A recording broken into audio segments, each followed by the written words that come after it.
Well, hello everybody, it's Tangent Tuesday again. Hello. May 24th this time. And I got the dates right because we're in May. We're not in April, that is not March. Because I can handle May. Wait, which one did you say it was last time? No, in May I've been fine. In April I kept calling it March. Yeah. So I am all set up. I have my talking water. I have a little bit of chicken here because I figured I would reheat it. we have chicken. No, it's the chicken from 2 days ago. Okay. So. But yeah, so the topics for today are mostly going to come from Bowie, as I have been outside building a wall. And so Yes. we'll let him take the lead. So Caleb, you said someone was asking about typography, right? Or did Yes, no one ask? that was I think Ariel making a typography comment or joke, and I went, I'm making that the topic for Tangent Tuesday. Bowie, you've been studying that for what, like 16 weeks now? It was an 8-week course. Okay. It was an 8-week typography course, which I ended up taking. So I guess, where do I start with typography? That's the good question. I mean, I guess the base definition is, what is typography? So, the basic definition, technically, there's not an official definition because it can change based on opinions. But generally, the way people look at typography, it is the visual representation of written text. That is like the really generic, bare bones definition of what typography actually is. So, for example, the people in the Discord chat, you guys are all talking in, is that Calibri? Calibri? I think that's Calibri. Don't know how to find out. It might be Ariel. It's Ariel or Calibri is my guess. Hold up. Ariel tends to be the standard that you see on. Hold up. There's a very good way of checking. I've got a Word doc open. Let me just double check what it is. Oh, yeah, you can do that. Huh? I thought you could do that. Yeah, hold up. Is there a way to... That's Calibri. And this is Ariel. It's Calibri. It's not Ariel. Okay. And now, I'm going to give you before we get into all the little cheats and this discussion of typography, if you're ever trying to identify a typeface, which, okay, I should define that as well. I probably should have asked you to create a quiz. A quiz on what type of... I could do that next time. I could have people try and figure out... I could do that for people who... For the next thing, I could ask them what type of typefaces they are. But first, let's get the broad point. In other words, everybody pay attention, there will be a test. Yes, this will be on the test next week. Okay, so... I assume you guys have all heard of the word fonts and typefaces before, right? Mm-hmm. Technically, they are not the same thing. So a font and a typeface. A font would be... So, like, for example, when I'm talking about Calibri versus Arial, it's not... that is not a font, technically speaking. Mm-hmm. That is, I believe, what is considered a typeface. A font is I believe, changing, like, the bold font, italic font. Those are all different fonts of a basic typeface.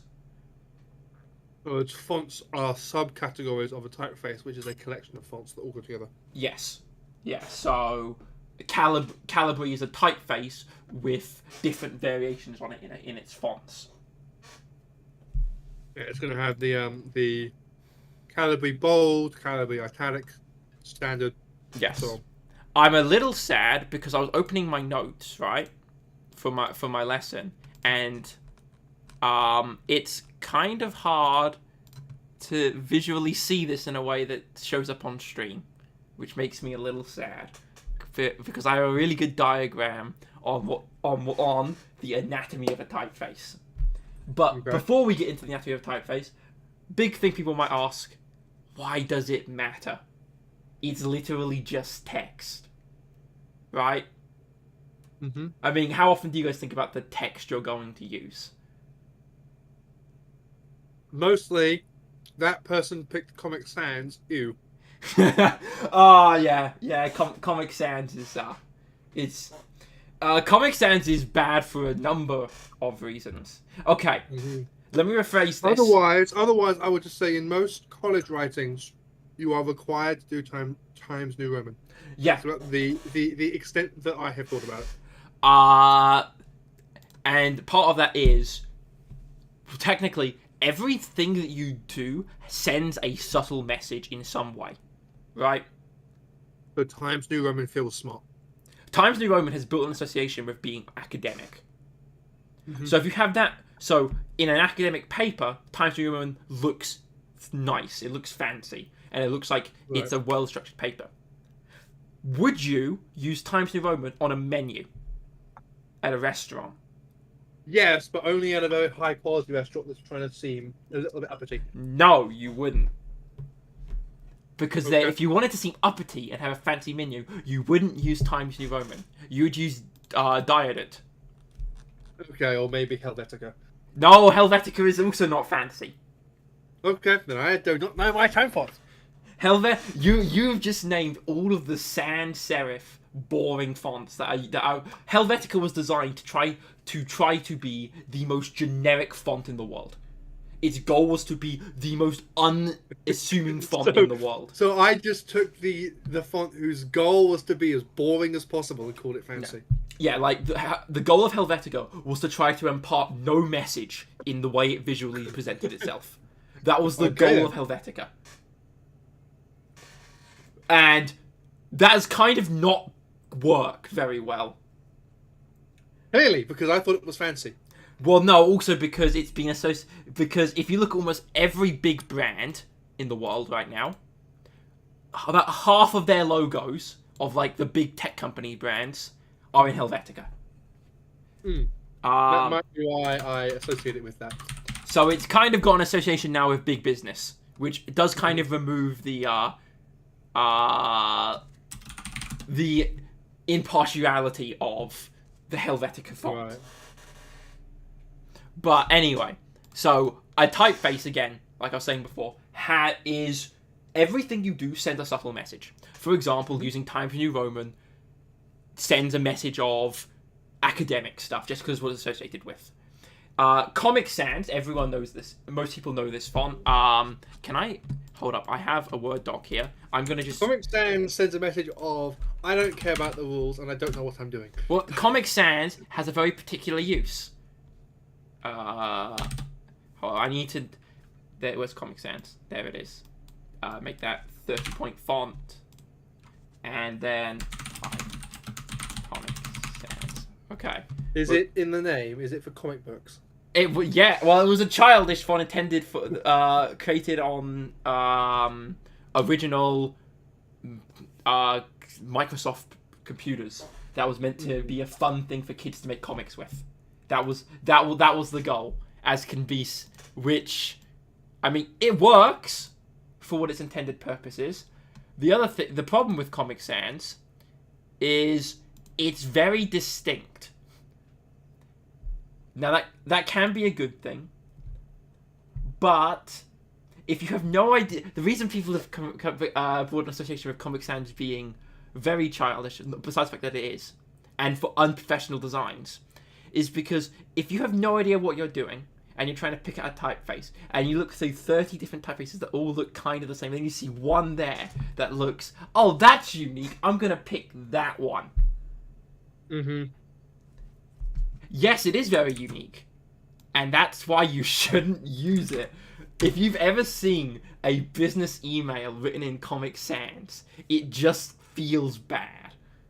It's basically like writing a professional business contract in crayon. There's a time when crayons work well, but you wouldn't write a contract in crayon. Yeah, that's fair.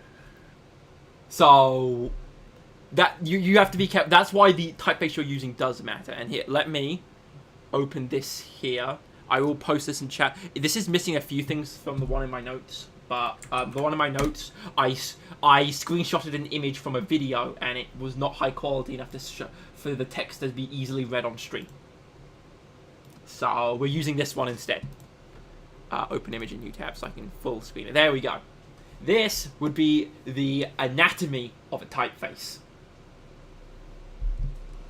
So, when you think of type, there are many different things to look for.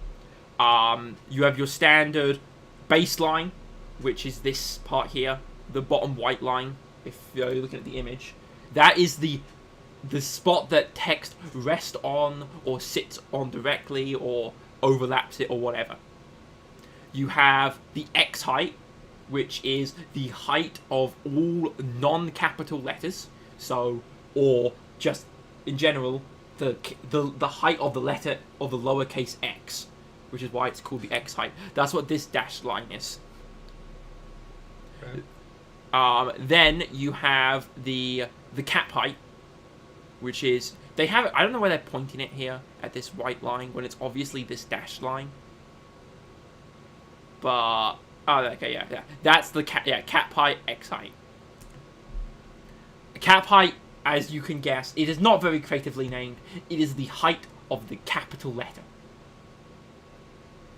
Also, and then you also have the ascender and descender lines. Yeah, ascender line and descender lines. Yeah. Technically speaking, this is a thing that I learned, which I found very amusing. Hold up, what is this? Okay. I saw someone post a thing in chat for fancy text, but it's Minecraft fancy text. Interesting thing. Where do you think the ascending line generally goes compared to the cap height? Same, lower, or above?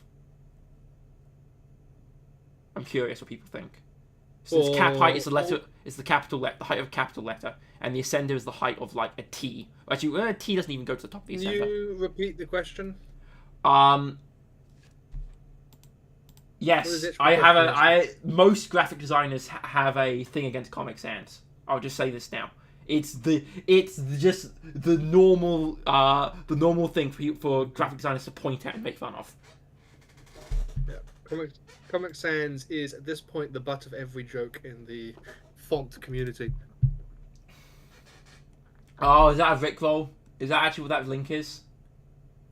I'm glad I didn't click it because that would appear on stream, and then I don't know how many seconds of a Rickroll you can show before you get copyright claimed. So none, absolutely none. But yeah, no. So my question is, so you have the cap height, which is the height of a capital letter, and you have an ascender, which is the height of a letter of like what's a good example of an ascender? H. But yeah. It was H. Yeah, it's on there. You got the 8. Yeah. H's, B's. Yeah, H, B's. T's technically don't go to the top of an ascender line normally. That's something that messes people up. T's tend to go to the cap line. Yeah. So I'm gonna hide that actually, because if you're paying attention, you could cheat and steal and answer the question by just looking at it. Compare the cap height to the ascender height. Which one do you think is higher? I was just looking at it, and also... Yeah, I know. Yeah. Technically, the ascender height is higher than the capital letter height, which actually screwed me up when I was designing my own typeface, because I had to fix a bunch of stuff after I realised that. Okay, so you did that backwards. Yeah. The capital letter height, if you have the ascender height at the same height as the capital letter height, you end up getting a really cramped looking text face. Okay, or it just looks almost too even. It's hard to distinguish start of words and end of words. Mm-hmm. But yeah, you have... I'm going to go back to the thing. You have a bunch of fancy names for different things. You have the neck of a G, the loop, ears, terminals, set. But really, axis. I mean, there's bars. Most of these are really self-explanatory. What's a bar? It's a bar that goes over a T. Hey, look, what's a swash? It's a little curvy thing on the end of an A. I mean, or this particular A. But the big ones you want to point out, or the big ones to point out, is the serif. Right here. Because this is basically one of the key defining traits of any typeface. Serif font. Yeah. Of a serif font. Mm-hmm. So a serif font if you ever look at any text, for example, the Discord the text chat, we've already confirmed that it was. Which one did we confirm that it was? Discord, we confirmed it was Calibri or Calibri, however it's pronounced. If you look at Calibri and the standard font, you can notice that the text is just straight lines. Like there's an E, and what's the big I? Compare that to this I here for a lowercase I. No one on stream can see it. Yes, I know. I'm posting it in chat as well. No, what I mean is you're posting things in chat that the stream can't see. Oh yeah, that's true. Here's a. Hold up, I need to go to Arial. Oh no, Calibri. Here's an E. Wait, and an I for Calibri or Calibri. I can never pronounce that correctly. I think it's Calibri. Whatever, we'll just keep screwing it up until we eventually decide on one.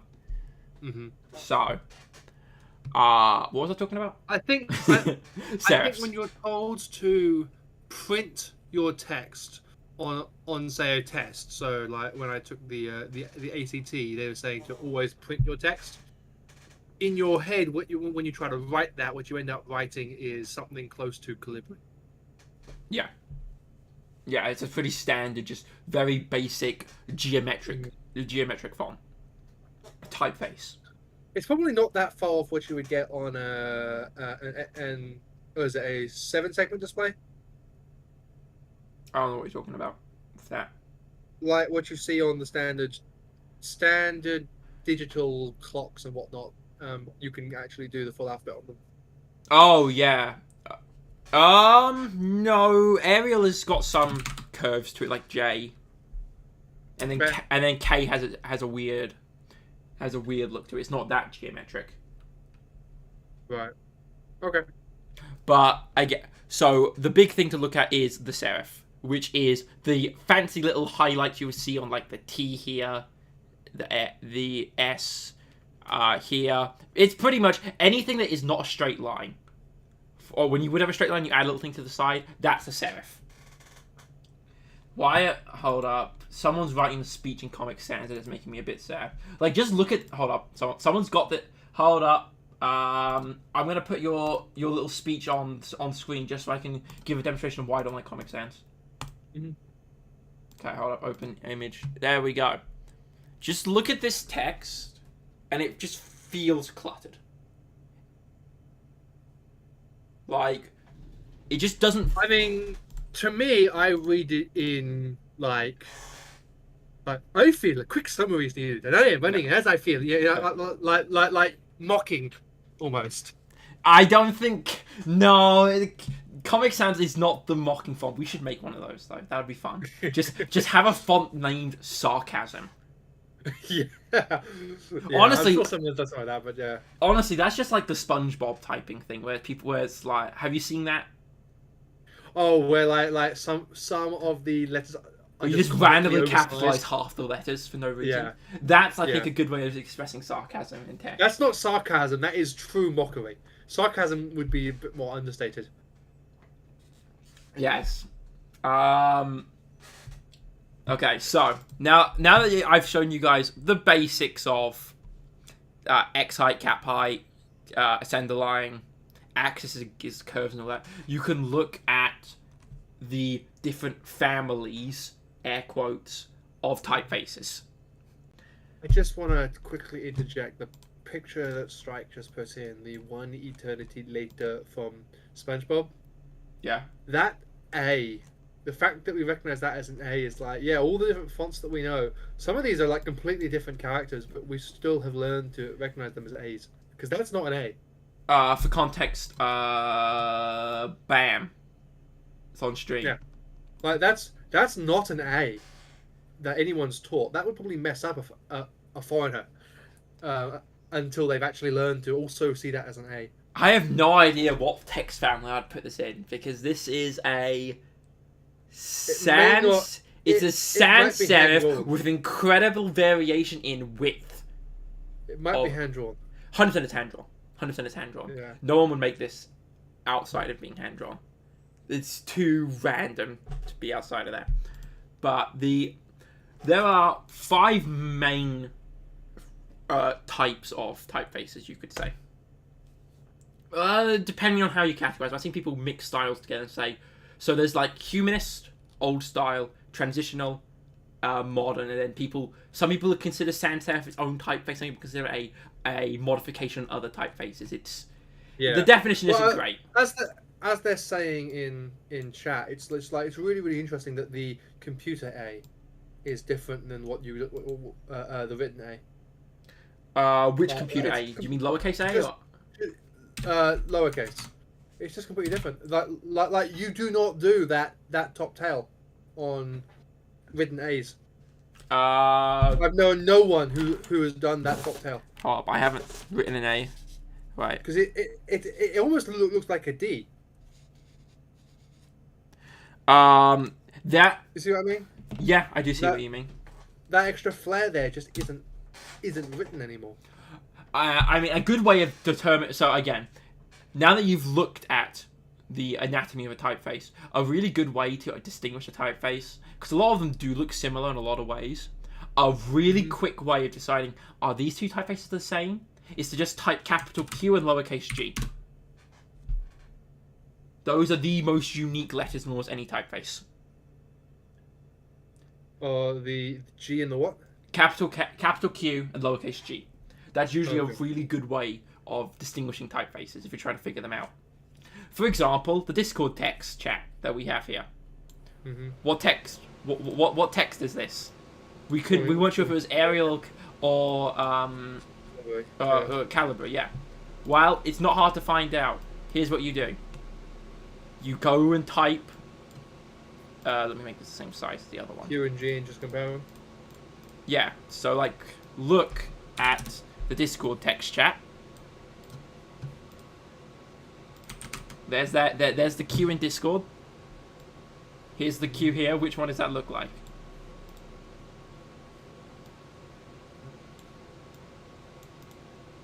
It's the second one. Oh, sorry, the first one. Yeah, it's the first one because you don't have the overlapping of the Q. So that's the way to distinguish it. G is another one as well. Because look at the big differences between these two Gs, between Arial and Calibri.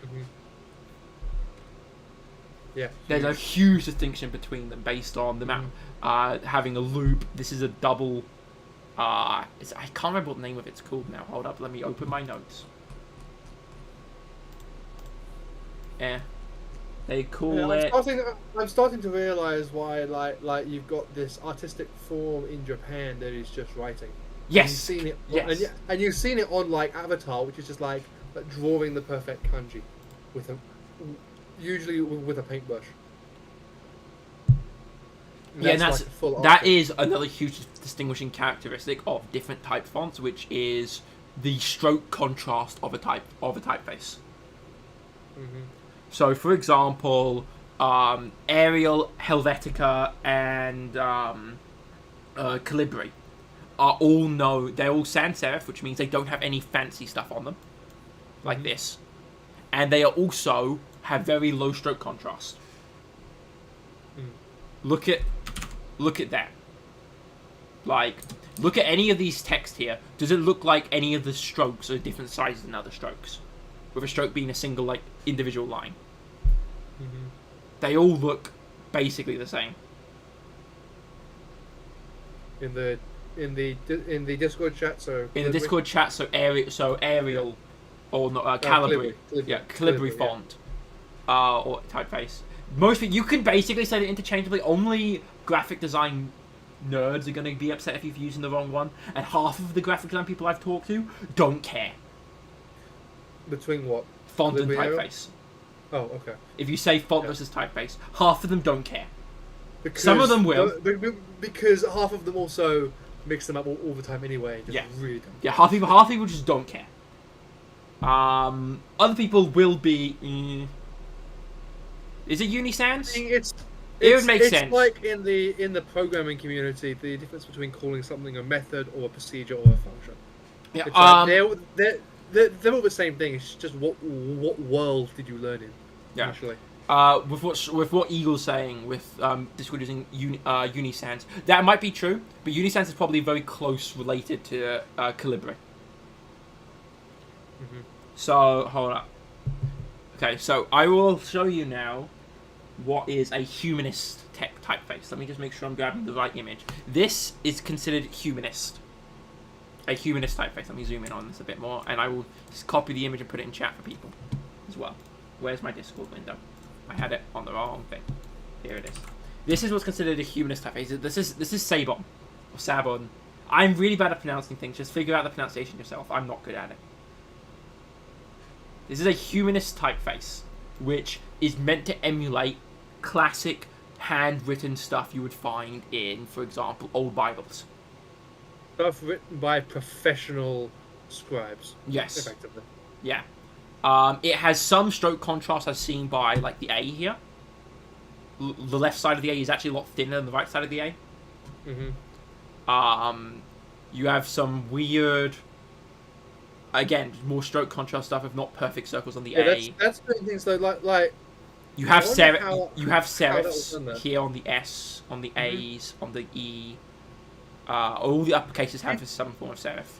Did you study how that was done originally? Because I know modern times you have a calligraphy pen which has both a sharp point and a thick edge for spreading ink with. Do you know how that was actually achieved though in more olden times? I don't actually. They didn't really show much of. I think it had to do with. I think most of that stuff was written with quills back then. Okay, so a calligraphy pen basically emulates the fact that a quill's got a point and a flat edge. A flat edge, yeah. So basically, to swap it with a proper calligraphy pen, the way you make those types of different edges is you twist the pencil in the pen in your hand as you're writing. It's both twists and the angle at which you hold it, which I guess would be true of a quill as well. Yeah. You've got a sharp point, but all you've got to do is tip it slightly and use the edge, and you can get much thicker lines. Then you have what some people refer to as transitional typefaces, which occurred during the era between going from mostly handwritten stuff to actual printing.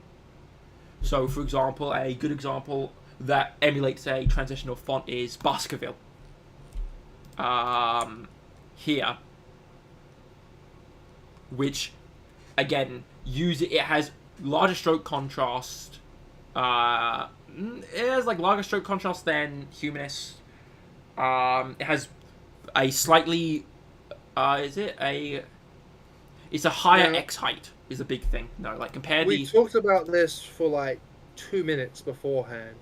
Is this also the font at which you will see, or the typeface? Since this was made for printing press, they also are limited by the fact that all characters need to be equal width. Was that a limitation of ancient typefaces, or not really? They just had spaces to fill the end. They did have some spaces. That is actually referred to as. So another thing I didn't get to mention, which I wanted to because it was cool trivia, and I forgot about it. The spacing stuff between letters, like here, that is also referred to as stuff like kerning. Or just letter spacing in general. So letter spacing is the space between letters, with kerning being the process of shrinking and increasing it. So in a typeface, they would have little kerning blocks you could put between text if you wanted to expand the kerning.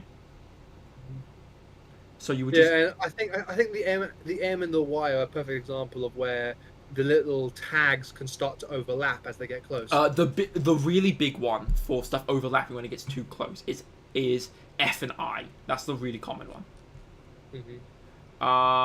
Do I have an example of F and I? Well, the capital T and Y on your example one also do overlap. Capital T and Y? Yeah, so the first two letters, also the last two letters show how close, again, M and Y get. Yeah. And they actually do overlap a little bit as well. Yeah, and you could kern that slightly if you wanted to improve it or reduce it. And also... the M and Y there and the T would not be possible in printing press because No, that would be their too letters close. are overlapping. That would be too close together. It wouldn't be possible. Yeah, due Mhm. to printing presses were created by just you had blocks of people would handcraft metal or wooden blocks that they would just insert into a type what's it, a Into printing press. Yeah, into some sort of probably not liquid ink because that would be too much ink. It's probably being pressed into a chunk of felt loaded with ink. Yeah. Press it into that, move over the paper, press into the paper, and that's how you transfer the ink. Yeah, but it would take a lot of time. I believe in my college class they showed me a 20-minute documentary of showing the process of how these little typefaces were made or how those little blocks were made, and it would take a professional about a day or two to make Per block, yeah. taking like a day to make a block, and you needed oftentimes for proper printing stuff. You had 26. You have 26 characters plus punctuation. You need capital. You need capital and lowercase, and you also need different sizes. So, in other words, the printing press that was central to most towns of that age, within that printing press, they had a rack, and in that rack represented a master craftsman for at least 2 months. Yep. That was like a small fortune. Yep. There was in the video I watched, they talked about a thing that a lot of printers at the time had, which was dropping the typeface. Which was a thing that every typesetter apparently said they did. I'm sorry. The thing I just said there as well. In that rack, they didn't have one of each letter. They had multiple copies because they got to print entire pages. They got like a year's worth of. They had multiples of them, and they would usually have them on sizes of what we would consider point sizes 10 to like 30. Usually with two level variations between them. And this was something that was brought up about dropping the typeface. It was apparently a thing a lot of new printers did, and it was a mistake that was only ever made once. Which was when you were going through your things, and you dropped an entire shelf of printing blocks, and they all got mixed up. Oof. It happened quite frequently. But it was pretty much. That's a mistake you don't make again because you spent the rest of the week cleaning up. Yeah, you spent a week. No, because you have to go in there, right? And you have to look through each block and figure out, is this 10 point or 12 point? Yeah. For each different letter, and you have multiple different letters, so you're just going through, just closely examining. It's like that is slightly smaller than this one, so we're gonna put it there, and you do that for like days. Yeah, you learn never to do that again. Yeah. But also, like in today's money, how much do you think one of those typeface drawers was worth? Keeping in mind that a full scale printer probably had multiple. For a proper metal one, the ones that are meant to last a long amount of times, equivalent to today's money, is it probably be for a block of typefaces like that? Easily $1 million. Not $1 million.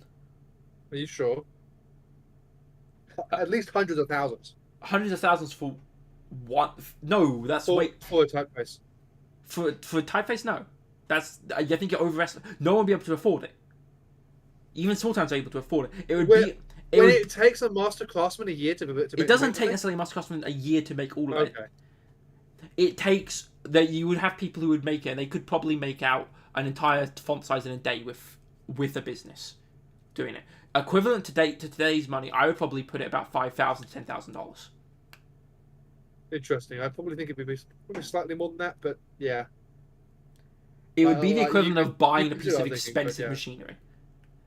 Well, I watch Adam Savage's Test It or something, and one of the videos that I watched more recently, he was talking about these blocks that are used for precise machining measuring, as in 2 nanometer widths.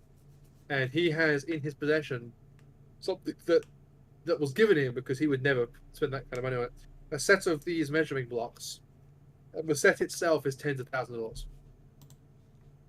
Just for blocks that are perfectly flat and perfectly measured to the nearest nanometer.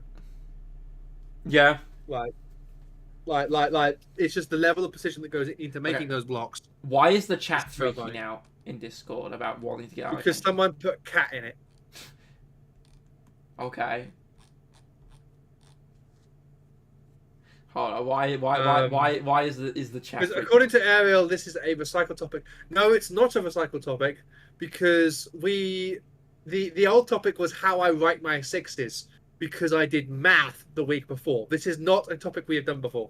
I've talked a small bit about typefaces, but again, this is one before I went and did a entire You are 8-week class getting of a full lecture right now on typefaces and fonts from someone who has studied them to a college level. Yeah, I did. I mean, so again, I didn't actually go through and show you guys all examples of different typefaces. What font were we just on? We were on Baskerville, We were right? Baskerville. I get the big thing to note between them as well. Look at the X types. Hold up. Let me get this back on screen because this is another big way to identify the different type. Hold on. I need to copy these images, send both of them. Look at the height of the lowercase compared to the uppercase A in these two fonts. Mm-hmm. Look at the difference. The A appears to be almost matching the top of the B as well. Not quite, a little bit higher. But just look at compare if you zoom in right here, the A is about a bit about 2/3 the height of the capital A, while here it's looks about half. Okay. That is one of the big differences between humanist and transitional typefaces because they uniform the difference between the X height and the capital height. Okay. And then you have, hold up, where is it? What was referred to as modern things. So, is this it? Bode? I don't know how you pronounce this. Could someone try and figure out how you pronounce this? Let's see. I'm going to say Bodoni. Yeah, Bodoni, that's it. That's the pronunciation I remember. Bodoni is the example of a modernist serif font. Mm-hmm. Just again, notice the utter extreme on the thickness between in the size of the letters. Mm-hmm.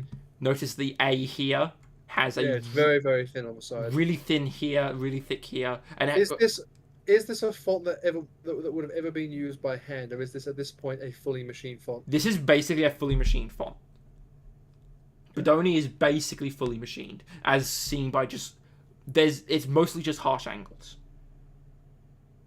I wonder if part of that is to save ink. Probably not. It's probably saving also to make the actual crafting more consistent. Mm-hmm. Those are examples of humanist serif font. Why is this so zoomed in? Humanist serif font, transitional serif font, modern serif font. This is what's referred to as an Egyptian font or slab serif. This basically just became. I like the reason why it's called an Egyptian font. Because it can be chiseled. Nope. It has no logic whatsoever. Oh, great! So we're going to be insulting the Egyptians today. Nope, we're insulting the French. Oh, of course we are. We're insulting the French and the upper class at the time. This was considered a brand new style of font, with the fact that it's just really bold. It's a serif font, very bold. Look at how much ink we're going to use on each of our letters. Yeah, with very particular printing things, with stuff like the balls on the A here. You have this little ball, or what's it called? I need to double check what it's called. A blob. Blob. Let me look. I'm looking at my graph. On a G, it's called an ear. An ear, okay. Like here, right there. That's it's called an ear on a G, but I know it's a ball terminal. That's the name of it. On stuff like an R. It was considered a brand new style, and it was the most modern thing at the time of Napoleon era or whatever. At this time period, the upper class was enamored with the ideas of they referred to as as like unique cultures, like the culture of Egypt and some African cultures and all that type of stuff. So because people were really interested in those type of cultures, okay, OBS, I got a ping saying OBS disconnected. So it's back. Okay. The stream is back on. But I'll repeat that again.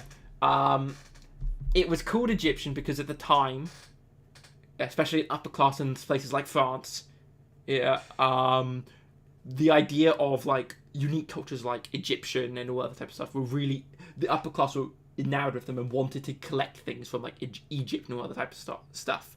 So with a brand new typeface or brand new ideas of making type of incredibly thick lettering and unique things like this Q here, like the slash of this Q. Mm-hmm. They decided, how do we get people interested in this new typeface? Let's name it after something people are already interested in. So it's so it's called Egyptian font. It has nothing to do with Egypt. It's nothing at all. Nothing it's at all. just French marketing. Yes. Okay. There was zero reason it's called an Egyptian font, besides the fact people were interested in cultures like Egypt, and so people were like, let's make our new typeface named after these interesting places. Okay. It's a dumb reason, but it's funny and I like it. The French. And then you have, basically, once you get into the modern era of, most of these next typefaces were created 1930s, 40s, World War II, and some going into the era of the computers. This is when you really get into the concept of sans serif fonts. Yeah, well, I guess as well, World War II is going to be like, this is when you start having typewriters and that sort of thing. Yeah. So you have sans serif fonts, which the big thing to note with typography in general is typography follows technology.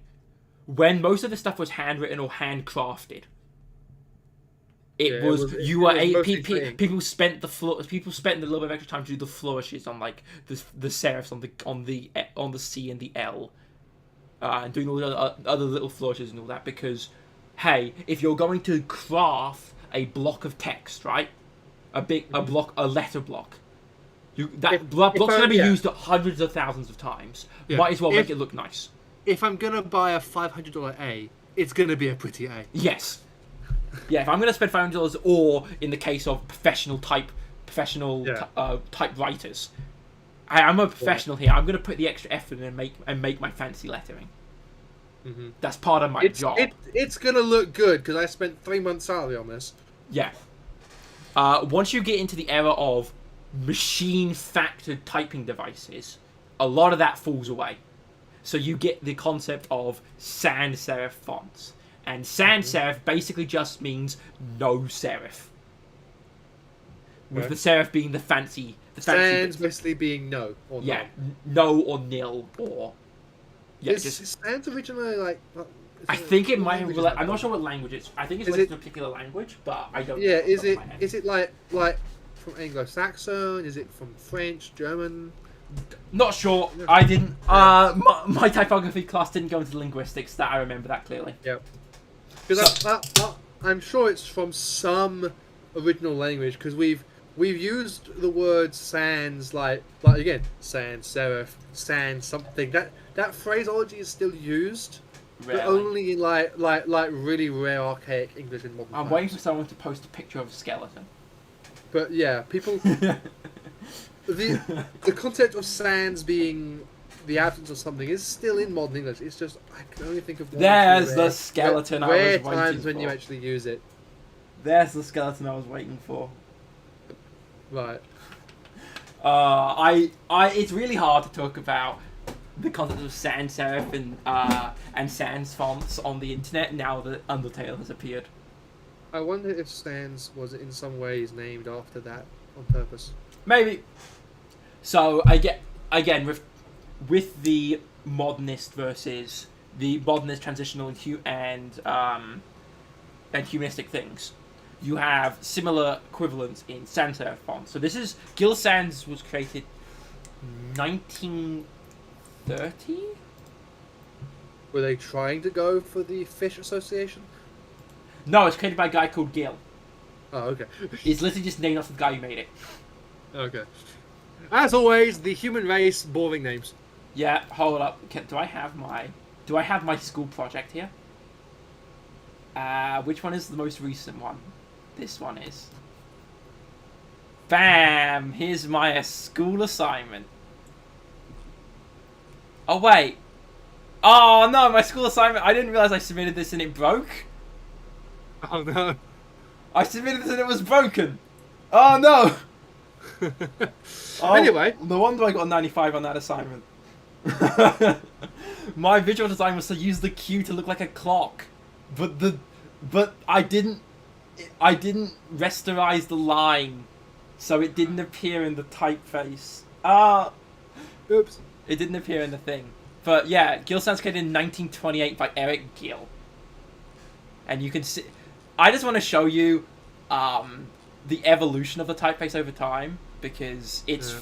I just find it funny that he got bored one day, and oh wait, does he not have? Did I not save that one? Oh, I didn't use it. I changed my mind halfway through. Hold up, I need to find Gill Sounds bold.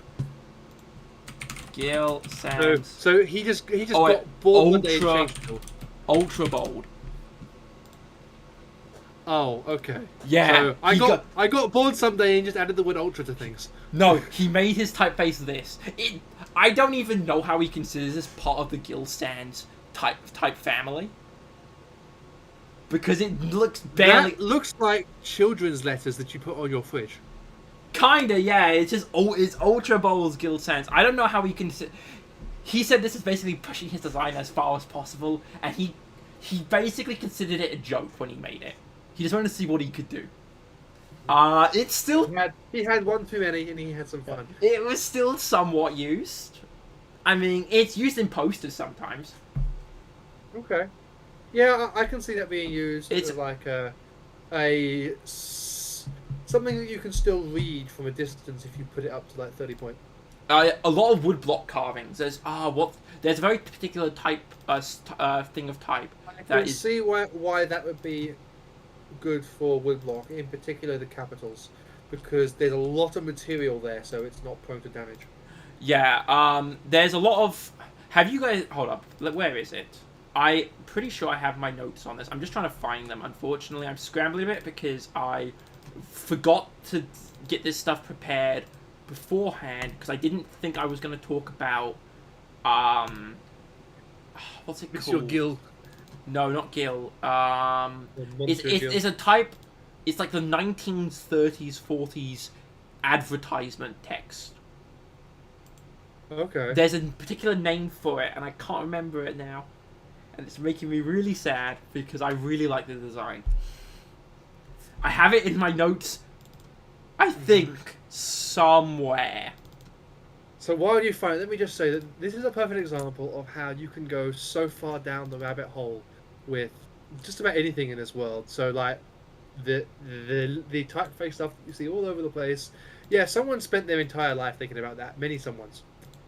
Yeah. You can really go down the rabbit hole. Like everything is simple on the surface, but very deep. The thing with typeface, right? I'm gonna swap my Tangent Tuesday thing back. I will have to talk about that later because it's a really cool thing to look at.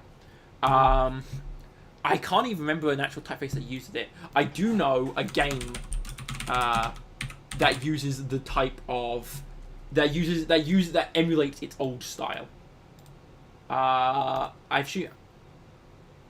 It's, let me see, this, open image in new tab, right, open image in new tab, yeah, this was a board game I remember seeing people talk about, this type of text. There's a name for it, and I'm really sad that my mind is blanking. I assume you've seen that, you remember this game, right, Caleb? Vaguely, yeah. But it's this type of ultra bold text with lots of shadows and highlights and everything like this. This was in like the 1920s and 30s. This was a way a lot of people actually made money. Mm-hmm. If you learned to do this, it was a good side job. Yeah, you just made the covers for everything on the shelves. You make covers for things on the shelves, and this was used really popularly for just signs. Wooden sign blocks and all that type of stuff. If you're a freelance artist, this is one of the best ways to get started. Yeah, just making product advertisement. People might not consider it as like super artistic, but there's a lot of merit to it.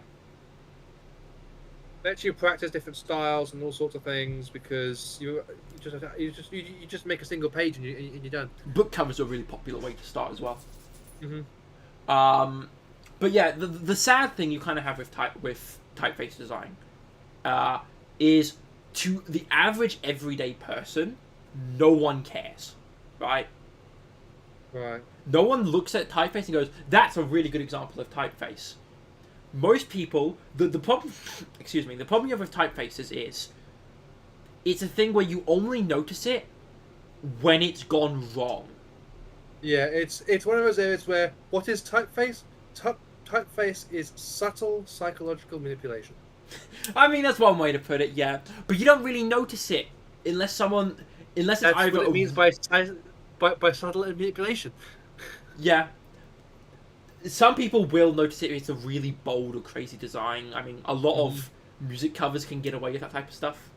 But especially for readable text, you always have to fight with readability versus visual presentation. How readable is your text versus how the look that it has. And that basically determines what you're working on. So again, like Gill Sans, like we talked about before. Gill Sans, Helvetica. I never actually... I got the stuff ready for them. I never actually showed them. Here's Helvetica, and here is Futura? I don't know how you pronounce that one. I would assume it's Futura. Yeah, Futura. And apparently something German. Yeah, it was created. I believe Futura was created for German magazines. Okay. And so it's got a few extra characters in it.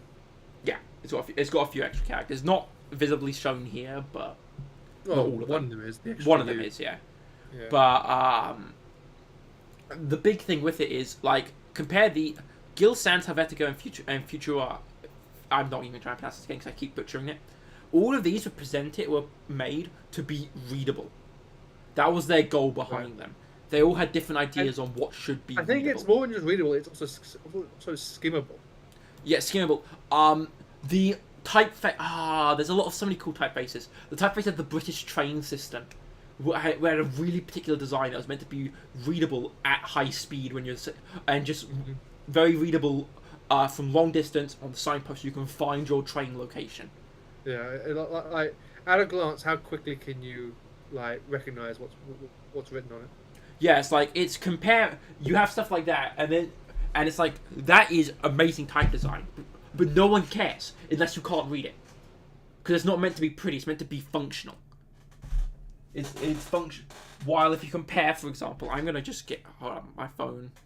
Give me a second. I'm opening up my phone here. I'm gonna post the image of one of my sparkling water cans here, and you can compare the typeface on that. Where's Tangent Tuesday text? Here it is. Bam. Camera. Where can I show it? Hold up, I don't want... Just put it in the chat. Yeah, I know, I'm doing it. No, I'm just trying to figure out where I can take a picture so you don't see the fact I forgot to make my bed in the morning. Yep. There you go. That is one of the sparkling water cans. It's kind of hard to see, but if you look at the... I'm taking another picture to emphasize the W, because you don't see it Yeah, very and well. make sure that you show it on stream too. Yeah, I will. There we go. And then once the image is on there, I'll put it on the stream. Yeah. There we go. The W on Waterloo. It's a very fancy W, right? It gets across its design, and as well as like the A next to it. A lot of fancy designs. It looks nice on a logo at what, equivalent of like 20-30 point font.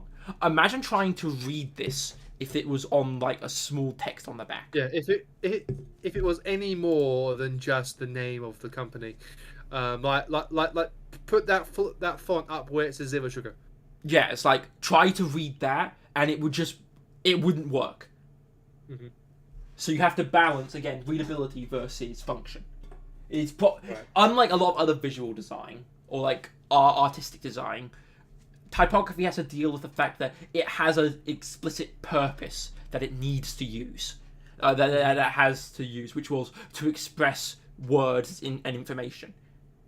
You can get away with like fancy visual art stuff where like posters are. You've seen those things where it's like posters are really hard to read for movie titles and all that type of stuff. Where it's like, what does that actually say? Yeah, you almost have to go up to the poster and stop to read it. Yeah, and it's like it can look good in its visual design, but that only works for posters. Imagine trying to figure out what food is on a menu where you can barely read it. Yeah, or worse yet, what did that sign say as I passed it at 70 miles an hour? Road works ahead? Yeah. So, a lot of people notice like the more visual flair design of like this W on the Waterloo and all that type of stuff. But a lot of people don't really appreciate stuff like Gil Sans, Helvetica, and Future. I'm gonna stop pronouncing the last one because again, like Future or whatever. People don't really.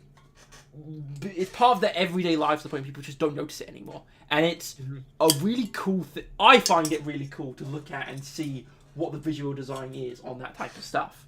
Well, you'll see the one bit of design that we've done with our main talk thing is that Ethan went and found a nice font. Yeah, that's about all that we've done with this so far. It's a nice font with a shadowy background. It works. Yep. It's pretty basic. I will probably design a fancier one at some point, but I know it's difficult, but it can be quite fun to actually go and design a typeface. Where's the typeface that I designed? And you can see hold up. Where here I'll put it on. This won't show in here, will it? Nope, you can ignore that. I will have to grab the image this way. Bam. This is the typeface that I designed for my school. And there's a few parts of it that make me really sad because I didn't know how to fix them because I hate Illustrator. And that is the U. The U annoys me because it's clipped. My whole point of this typeface was that it was a sans serif typeface. Hold up, I actually need to put this on stream because I realize I'm talking about something that you guys can't see. The whole point of this typeface was to be a right-leaning typeface that had curved edges. Like, can I zoom in on this? Oh well, like I like the T. The T. I like the T of my typeface. Wait. Okay, cat. I get it. You want out? Don't scratch the door. There we go. Yeah, but the whole point of it was to be a curved thing, and it had the curved edges on certain sides to look like it was flowing forward. That was the goal of it, and I was really happy with it until I got to the U, and I was using Illustrator for the first time, and I broke it, and I didn't know how to fix the U. So now there's a tiny bit that just doesn't work. You just don't notice until you point it out. Thank you for screwing that. And it annoys me so much. I don't know how to fix it. Yeah. It's just like a tiny thing. But Illustrator is a pain to work with, and it never works the way you want it to. Because I would try to combine it together so I could export it as a letter. And when I combine it together, instead of combining it together, it would create a big bar across the top to connect the 2 points together. Because Illustrator is annoying, and it doesn't like... And vector technology in Illustrator is a pain in the butt. Yuck. Okay. So yeah, even for a simple typeface like this, it took me 6 hours to design, and I made mistakes. It's like 6 hours of work of just trying to put the letters together. And even then, I couldn't do it properly. So next time you're sitting there typing something, just give some appreciation for the people who probably spent way more time than I did to make a really nice looking font that you will never notice. Yep. No, yeah, many hours went in. Now, I do need to apologise to everybody who's been here today. In that I got Ethan started talking about typefaces, and he's been rambling for the last hour. So we will have to discuss King Arthur next time, which was the original plan for today. Yeah, I could still talk about typefaces for longer. I would just need to get the materials to show visual examples on screen. Typefaces. I made the mistake of starting the topic of something that Ethan's been really passionate about for the last 3 months. Typefaces are cool. I'm just gonna say that now. They're fun. Yeah. I try making some typefaces. Actually, it's actually a fun challenge to go and just try and make some letters. Mm-hmm. So in other words, what you're saying is I need to go and play around with Unity and make some sort of text adventure where you've got to design 4 different fonts for it, yeah? I have no idea how that would work, but sure. You've got to make the font the bad guy uses, the font for the good guy, and the font for the battle text. Okay, that would be horrible. The game would be unusable because people are going to make a mistake early on. They realize, yeah, no, this villain's text dialogue just doesn't work. Yep. It's like you're going to read it and you can't read a single thing he's saying. Well, that could be the point. The villain can't speak. But yeah, no. So anyway, hopefully you will learn something about how to appreciate all the hidden work that goes into the mundane things you see around you. Yeah. But we'll call it quits here since we are already running over. Next week, unless something else presents itself, I will allow Ethan to actually use all the research that he did today on King Arthur to actually talk about what the stuff that we planned next time. So we'll see you all next week on the 31st of May, the last day of May. Whoa. Okay, Yeah. see you guys. Bye.